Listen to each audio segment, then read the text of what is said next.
our next patient speaker. Please come on.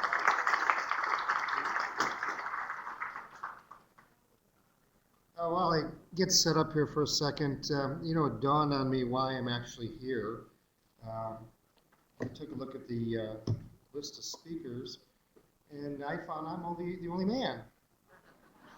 So I guess this is going to be the macho presentation. And it's very possible that I may be the only speaker who cries. So we'll see how that works out. Okay. I have to do it this way so I can read what I'm going to say occasionally. That's me. Good morning. My name's Chuck, and that's me up there. I'm supposed to be inspirational. I'll do my best. I have a little bit of a sense of humor problem, so if it pops up now and then, I hope you'll forgive me. I'm here today because, like many of you, most of you, I am a cancer survivor. My experience... Thank you. I don't know what I did other than survive, but that's, my experience has been similar, I'm sure, to all yours, but I'm sure also different because, as they told you, I'm sure, a million times, cancer is different for everybody. So yeah, that's me up there, but I'm not alone. 2 years ago, the other guy showed up.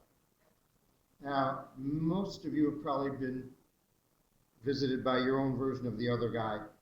I didn't even recognize him. I'd look in the mirror and say, I have no idea who that guy is.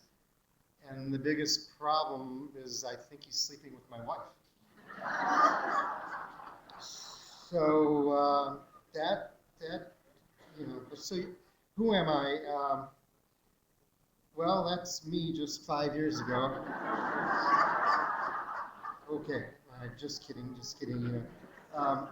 I'll leave it up there, though, just for your viewing pleasure. I actually, and this is true, I come from the fitness industry. My dad was a fitness industry executive. My kids have been in and are in the fitness industry. And I also have a long history of being the guy in the family who was never got sick.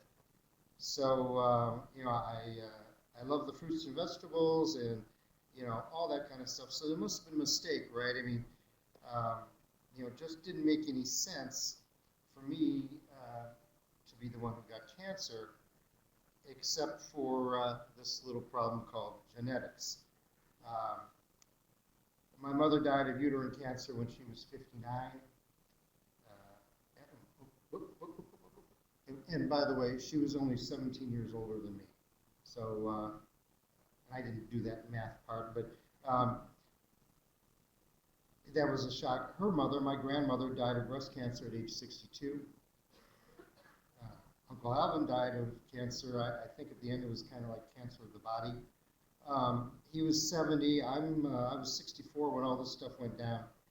And so I, in the back of my mind certainly, and maybe even closer to the front of my mind, figured that someday I would have cancer or come down with cancer. And so we get into the before treatment time, the time that I call trying to figure things out. I went from not feeling good to intolerable, and maybe you had the same experience. For me, there was over a year where I just didn't feel good. I was achy, tired, slow, just kind of wasn't me. In 2013, we called it our summer of fatigue. I was just kind of too tired to do much of anything. I was the proverbial bump on a log. My wife, Barb, I was too tired to drive. I mean, she would start doing all the driving. I was afraid you're going to fall asleep at the wheel. It was just kind of that bad. And then in business, I actually had a mentor who we were working on a big project, and he said, we're just going to pull the plug on this. He says, I just don't think you have the energy to do it. Whoa. I'm the guy who always has the energy. This didn't make any sense. And so it was time to get back in shape. I figured out, it's just my age, and I just wasn't, I had stopped exercising, and it was just, that it was time. But on the way to the gym, I call them the crushing symptoms. I had a period of time when I went from this achy, not feeling good, fatigue thing to itching like you couldn't believe. I mean, I don't know if any of you had the itching thing, but it got so bad that I would take hot showers, as hot as I could possibly stand it, and then I would turn it a little bit more because the burning sensation on my body felt better than the way my body felt without it. And then I had the night sweats. I don't know, again, if you all went through this, but I'd go through drenched, 2 t-shirts a night, at least. We actually went and bought padding, put under the sheets and under the pillowcase, and then had to change those every day. I had unexplained, yeah, really unexplained weight loss. I guess you'd call it the best diet I was ever on. Eat whatever you want and keep losing weight. I went from, oh yeah, that's my little chart. I'm kind of into charts and chart numbers and stuff. There's me on October 11th, 194, which was an all-time high, by the way, to the day I had my port put in, 174. And they say 10% of your body weight, unexplained weight loss, and there I was. The fatigue became debilitating, the not get off your couch kind of fatigue. And then the coup de grace. I worked dinner one night and actually was up at the Marriott Theater having a nice dinner, going to see the play. I took a sip of wine and I just got this feeling come over me. It was like a negative buzz. I don't know how else to say it. I slid the wine to my wife. I said, "Here, why don't you take it?" And I barely could make it from the little restaurant there, bar area, down to the theater. And from that point on, a sip of any alcohol, and we tested it lots of times, believe me. It didn't work, and so that was tough. And then we went to Disney World in November. This is like a couple of weeks later. It was a family vacation, a wonderful reason to go. Josh was secretly to Rachel, asking her to marry him. So, I mean, it was just great. And I was like incapacitated. There's nothing worse than being in the happiest place on earth and being the most miserable person on the planet. I mean, it just doesn't match up. And so I was in trouble. I mean, I knew it. Everybody in the family knew it. And we just didn't know what was going on. So we all know what was going on. I was diagnosed with stage 3 Hodgkin lymphoma is what was going on. And that was on December 6, 2013. Also happens to be my wife's 60th birthday. Happy birthday, sweetheart. It was really a bummer day. And 2 days later, the company I work for informed me that investors had pulled the plug and we were out of business. So, and then on Christmas Eve, I had my port put in. You all have ports? Yeah. Any hands? Anybody have a port? It's great, huh? Ah, man. You know, no junkie arm thing going on. You just, you know, I love mine. Don't have it anymore. But I had my first chemo treatment day after New Year's. Happy New Year, January 2nd, 2014. And my treatment ended in June of 2014. So Miriam asked me, well, what kept me during my diagnosis? And my answer, one of my answers anyhow, is attitude is everything. Basically, it's all you can control. I couldn't control anything that was going on other than my attitude about it. I'm an optimist. I think you can tell that. I love life. I hope that comes through. But I was sick. I was miserable. I was suffering, I guess. And you know, my attitude was, well, let's get me treated. You know, let's get this thing going. Let's close this ugly chapter and move on to a new chapter. So I embraced treatment. I looked forward to it. I wanted it. Chemo was my friend, not my enemy. I begged, for treatment. My body I was losing. I mean, my body was losing the battle, and it needed help, or I could die.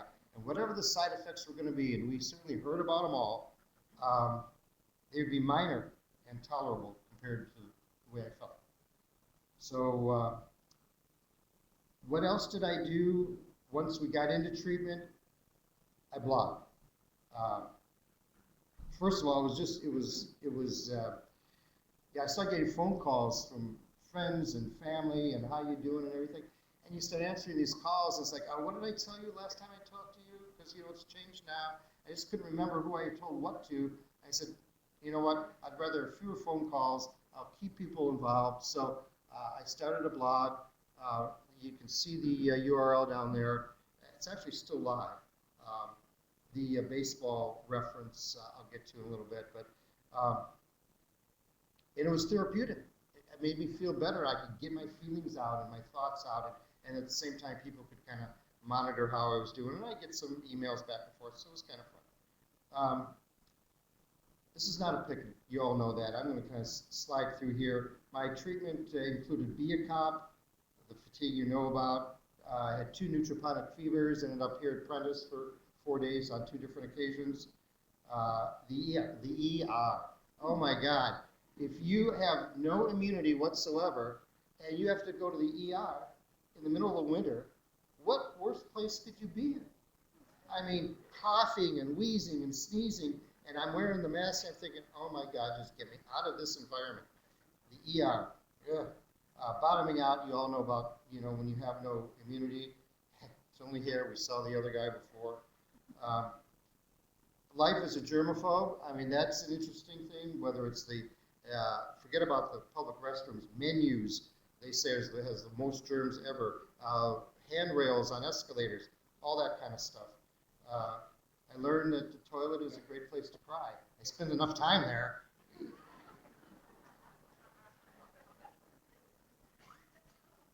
And similarly, I learned what it's like to go from 0 to 60 in 3 seconds. Think about that for a second, and there's a reference to the bullet point above it.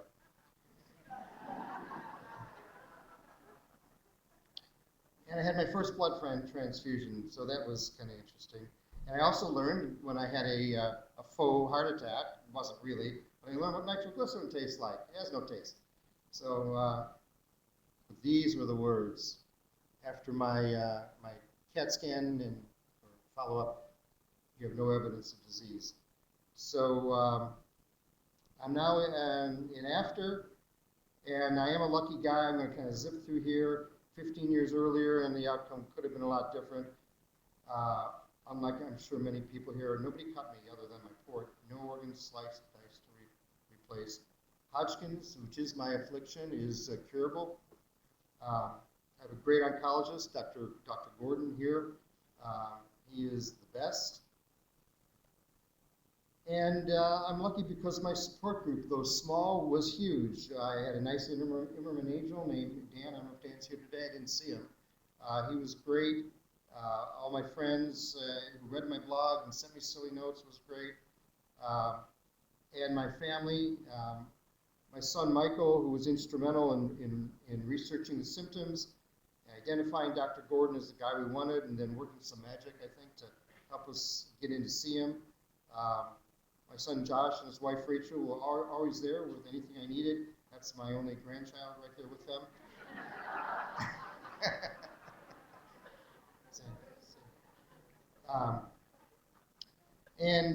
Most of all, my wife Barb, I have had her support and love and support of an awesome caregiver. We've been married 38 years. I think that you could honestly say that that part about in sickness and in health, she knows it firsthand, up close and personal, the meaning of that vow. I love you, sweetheart. Thank you. Somebody asked me once if I believed in miracles, and I said, are you kidding me? I found a woman who'd stay married to me for 38 years. That's a miracle. So, and just an aside, this has nothing to do with the slides, but if you want to talk about toughness and perseverance, let me just give you a little perspective from Barb's point of view. Miriam, I know, hang in there with me, okay? In the last 20 months, her husband was diagnosed with cancer. Her younger son moved away to California. The company her husband worked for went out of business, creating financial insecurity and uncertainty for the family. Her husband went through 6 months of chemotherapy. Her mother died. Her older son and his wife are moving to California. And now it's been a tough time. It sucks to be a cancer patient, is my point. But I assure you, it sucks just as bad to be the caregiver. The lesson is, we are not alone. Even if you think you are, you're not. Any trip to Galder 21 will tell you that, right? Jeez. The resources and the people are there for you. It's not expensive. You've heard this by the other speakers. I'm going to slip through this. By the way, that cancer center, we use the one in Northbrook. It's great. We've taken yoga classes there, with support groups there, all sorts of things. It's great. And we didn't volunteer for this little cancer thing. You know, bad things do happen to good people. None of us deserve this. All of us can do, and I hope all I can do, I'm sorry, and all we can do is the best we can. And you know, I'd say let's do it together.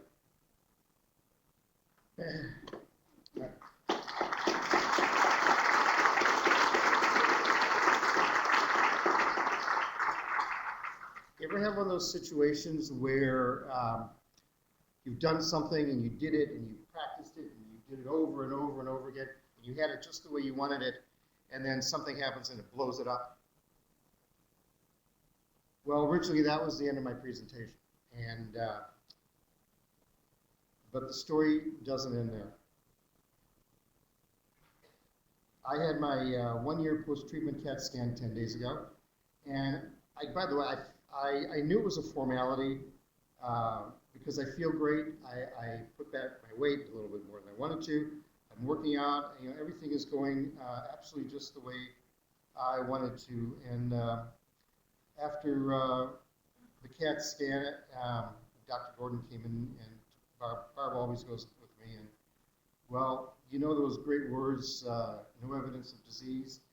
There's a mirror image to that, or an opposite to that, and it's called, we found a little something. And so 3-4 days ago, I don't remember now, 3 or 4 days ago, the PET scan I had confirmed, and so it's back. The son of a gun didn't fully go away. And so I'm scheduled for a biopsy next week, this coming week, and I'm looking at 4 more months of treatment, starting pretty soon. New cocktail, radiation, which I've not experienced before, so when we're done, those of you who've had radiation, come talk to me, because I want to know what that's going to be like. I can hardly wait. And I get a stem cell transplant, and I'd surely like to talk to any of you who've been through that, because that one sounds really scary. I know I'm going to be ending up in this facility for 3 weeks. The good news is, Dr. Gordon tells me that my situation for somebody, I have an 80% cure rate. So before I leave you, I'd like to just tell you one last story. Miriam, I apologize. I was afraid this would happen. I get long-winded. But I'll try to be brief. In my youth, I was a very good athlete. I was a baseball player here in Illinois. We won the state championship in 19... went to many national boys baseball World Series. I hit a lot of home runs. Eventually, I earned a baseball scholarship to the University of Miami. And my father, who was also my coach, was very proud of me. I knew that. I was also a decent, not a great, but a decent long-distance runner. In high school, we called it cross-country. Anyhow, my first high school varsity cross-country race, we started on the track of the football field at halftime of the varsity football game. And of course, wound around the school property and ended up right back there on the track in front of all the people. family, friends, students who were there for the football game. They didn't care about the cross-country team, but it was a chance for us to run in front of a bunch of people. And our coach cautioned us, first meet, be careful, don't run out there too fast, too soon, because you'll hit the wall and you'll fade out. But unfortunately, I didn't listen very well, or at least I didn't absorb the instructions. The gun went off, out I went, bolted out from the pack, and half mile into the race, I had everybody in my rearview mirror. A mile later, my legs absolutely felt like they were in cement. And all those people who were looking at my rear end passed me by. And I don't mean almost all of them, but I mean every single runner in that race passed me. And I went from visions of the people on their feet in this ovation of me coming across the finish line, finishing first, to, well, not only dead last, pardon the expression, but really, really, really last. I mean, they'd already restarted the football game. Okay, by the time I came across the finish line, and there I came, struggling, staggering across the finish line, and a little, flight of applause from the crowd. So why do I tell you this story? Because about 20 years later, I guess I was feeling some need for ego stroking, and I, thinking about all the home runs and the championships and everything, and I asked my dad, I said, Dad, of all of my accomplishments, what made you most proud? And that's easy, he said. The day you finished last. And it blew me away. I go, that? My all-time athletic nightmare? And I said, why? And he said, because you never quit.